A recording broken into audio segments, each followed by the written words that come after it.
As we speak, they're having the unbelievable wildfires in Los Angeles. And I think that this is going to go down in history like the fire in San Francisco at the beginning of the 20th century. I think that it's going to be one of those things that is talked about forever. And with that in mind, I mean, there are going to be thousands, if not tens of thousands of people who have had their homes destroyed. And those people are, and especially in that area, that is a very expensive area. So I guess that's kind of good news, bad news. Sort of, the good news is that I would say that a lot, I don't know that I can say most, but a lot of the people in that area are very wealthy, and it will certainly be a hit for them, but I suspect that at least the very wealthy people, they will survive just fine. No less traumatizing, not at all trying to minimize the pain that they are going through. But ultimately, when we get on the other side of that, I think many of those people will be fine. However, it does bring to light one of the problems in California has been insurance, and insurers have been leaving California. And I'm not really going to make any, comments, political comments about that at all. But I guess what I can say is that the risk of catastrophes in California has definitely been going up. And the amount that the government has been allowing them to charge for their insurance just wouldn't cover the potential losses. And so there have been a lot of insurers that have left. And that is one thing that I don't know how that's going to play out with these fires. I'm worried that because of that, a lot of people may not have insurance on their homes. But even if you do have insurance, that's not a guarantee. And so it occurred to me that if you have a catastrophe like that, you might need to know a little bit about that. How do you prepare for it? What happens? And so I am not an insurance agent. I'm not claiming to be an insurance expert at all. But it occurred to me that NAR has a consumer guide on homeowners insurance. And it's a short, it's like a one-page document. And I thought I would just kind of go over that with you today. And in the video description, I'll put a link to that if you want to see it and maybe print it out for yourself.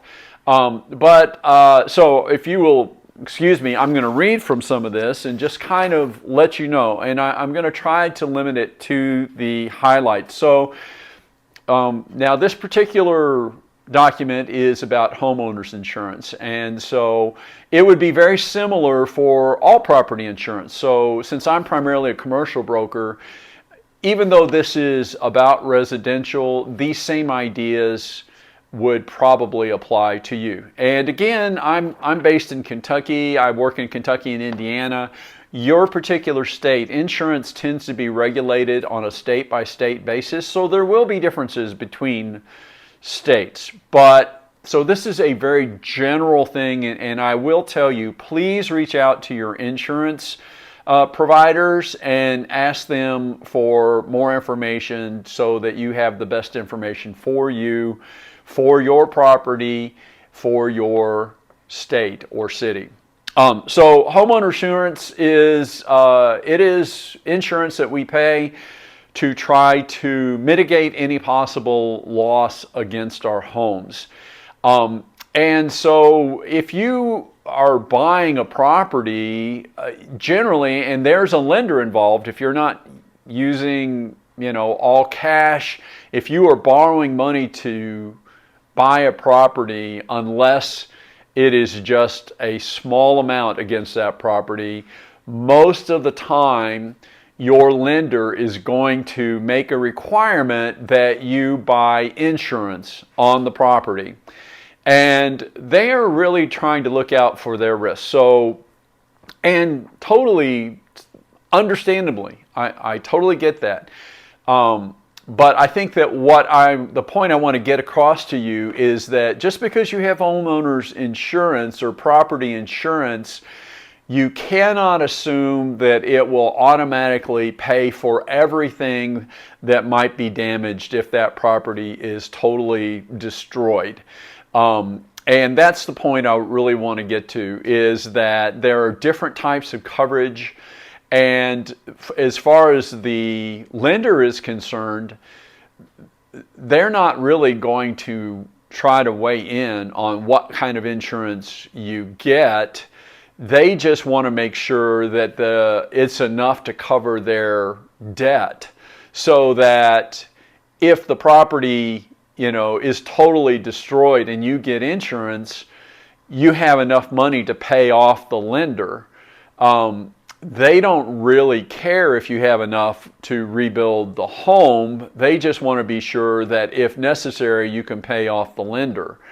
And so I think that that's one problem that a lot of people find themselves in. They have insurance, and then when they have a big claim, it doesn't cover everything, and then they're caught in a bind. If they're wealthy and have a lot of savings, that they may be unhappy about it, but it's not a big issue. But if not, then you could find yourself in a pinch where you have this problem, you can't repair it, and it just puts you in a financial pinch that you can't get out of. Now, there are pros and cons here. It's a balancing act. I mean, if you do some of the more extensive coverage, that costs a lot more.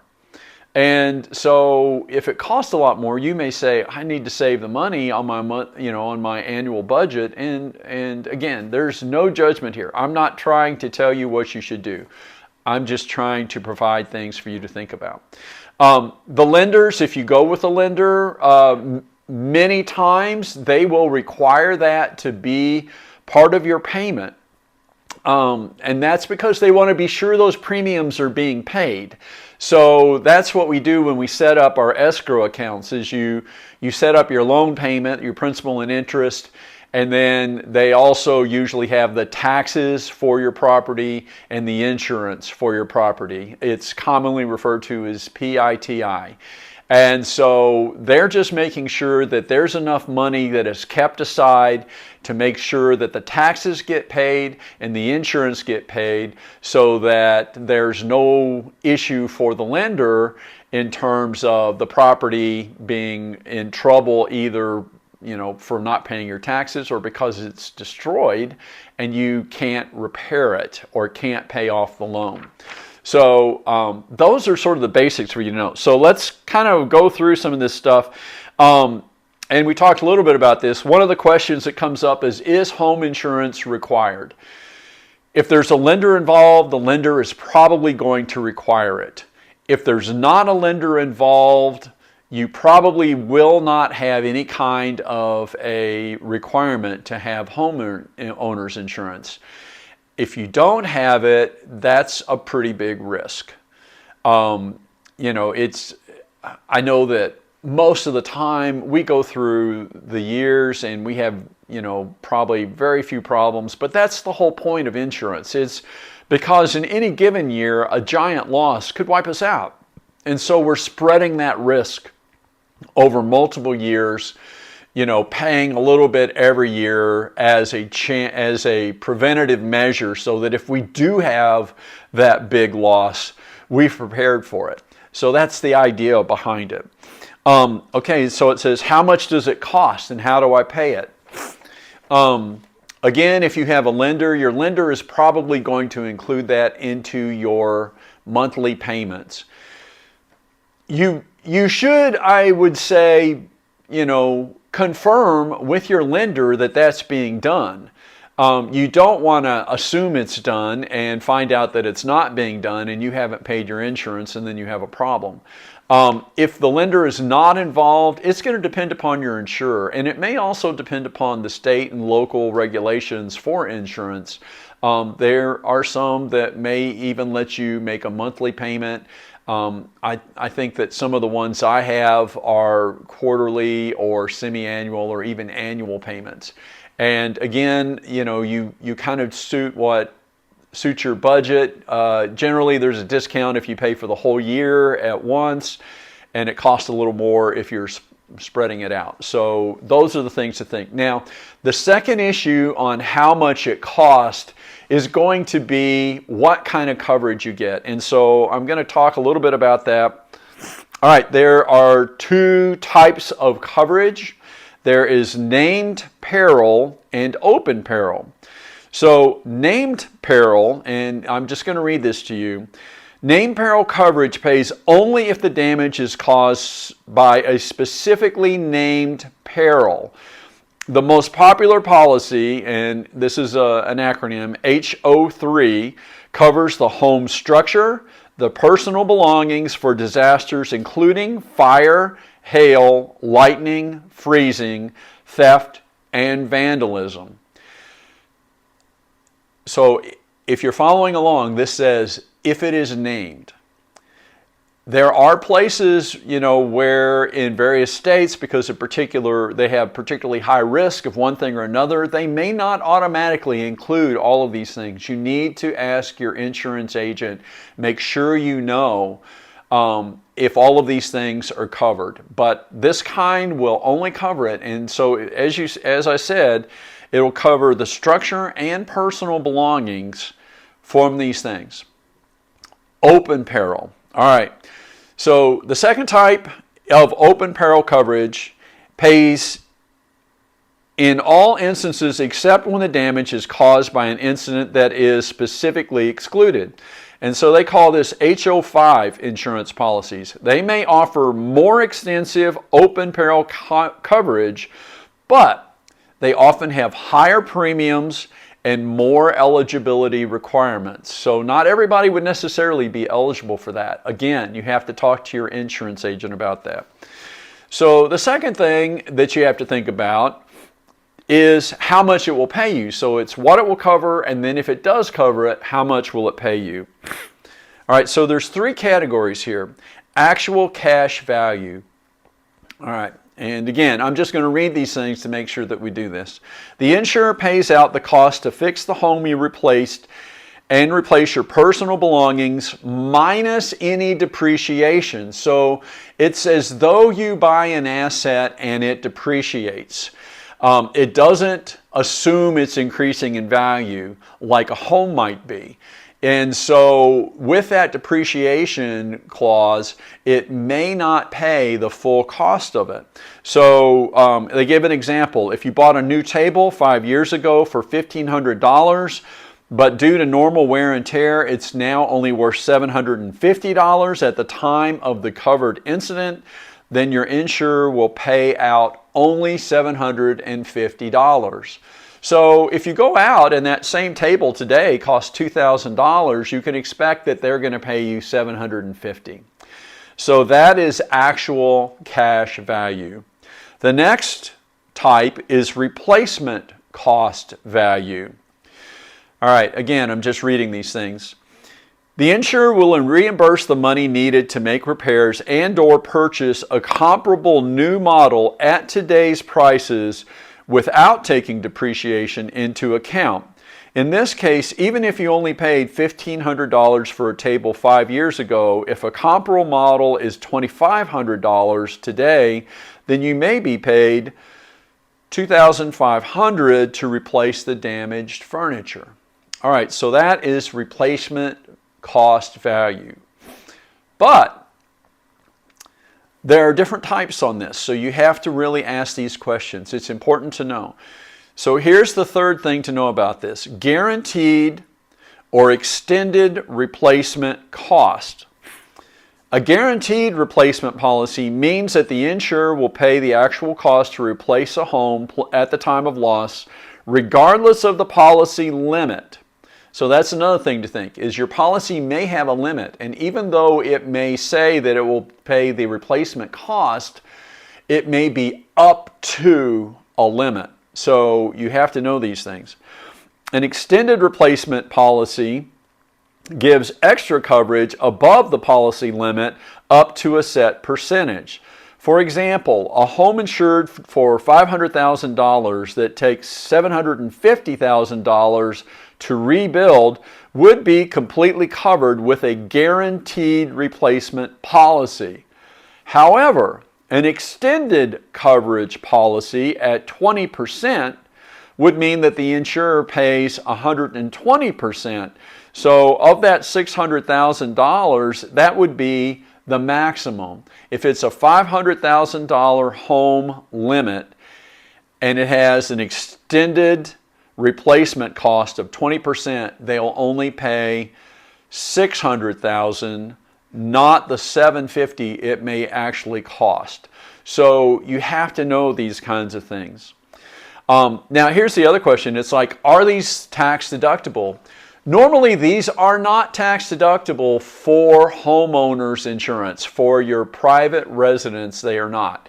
For a business, for a commercial property, they may be.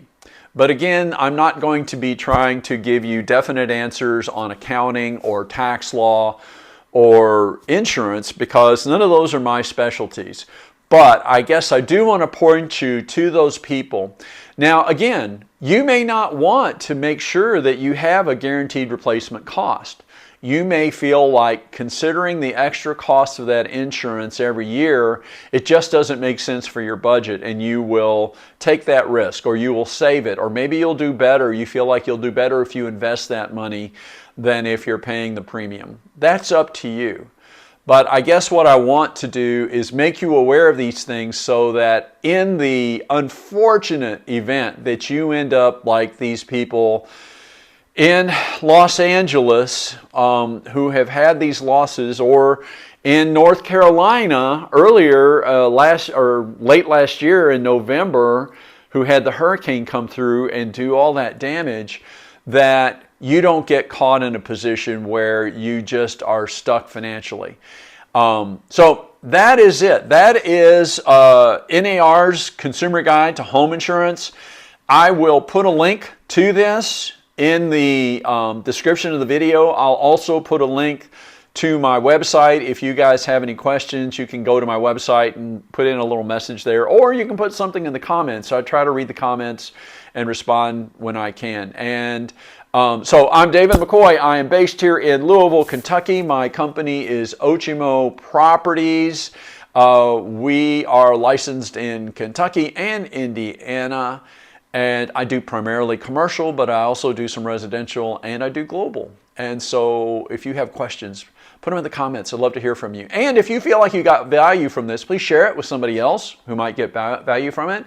If you would like to follow along on real estate topics, commercial real estate, occasionally we'll talk about global real estate. And you never know, sometimes when we're doing stuff about global, we even put out videos in Spanish. So follow along, and I hope to see you on the next one. And that's it, my friends. Have a fantastic day, and take care.